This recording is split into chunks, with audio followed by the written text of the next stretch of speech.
छत्रपती शिवेंद्र सिंह राजे भोसले जी, स्वागताध्यक्ष आणि महाराष्ट्र सरकारचे आदरणीय मंत्री, मराठी साहित्य महामंडळाचे अध्यक्ष जे मित्र मिलिंद जोशीजी, कार्यवाह सुनीता राजे पवार आणि इथल्या आयोजन समितीमधले प्रमुख विनोद कुलकर्णी, नरेंद्र नंदकुमार सावंत आणि आपण सर्वांनी.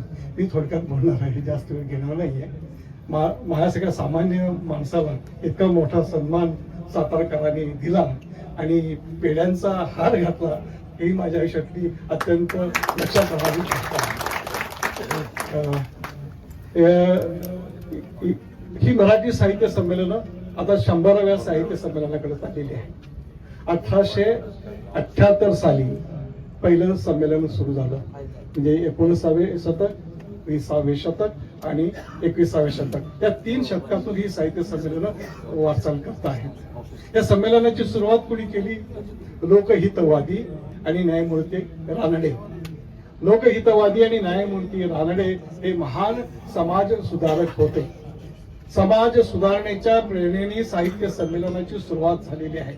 समाज आणि साहित्य एकत्र राहिलं पाहिजे, लेखक आणि लोक यांचं नातं घट्ट असलं पाहिजे. या निमित्ताने हे साहित्य उत्सव होत आहे.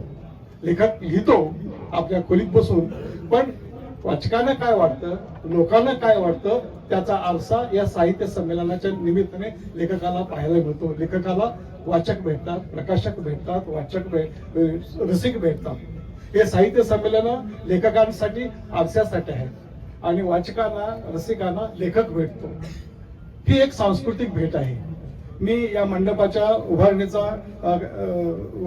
करताना माझ्या मनात खूप चांगल्या भावना आल्या की हे मंडप मला मंडप वाटत नाही, सातारकरांच्या मायेचा पदर आहे हा साहित्य संमेलन.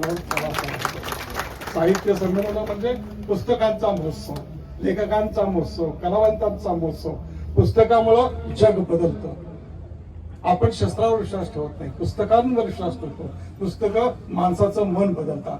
लेखक लिहितो माणसाला महान करण्यासाठी, लेखक लिहितो समाजाला मोठं करण्यासाठी आणि राष्ट्राला सुंदर करण्यासाठी. आपण सर्वांनी मिळून या राष्ट्राला सुंदर करण्याचा प्रयत्न करत आहोत आणि साहित्य संमेलन लोकांचं मन, समाजाचं मन आणि राष्ट्राचं मन उन्नत करण्यासाठी आणि सुंदर करण्यासाठी आपण झटत आहोत.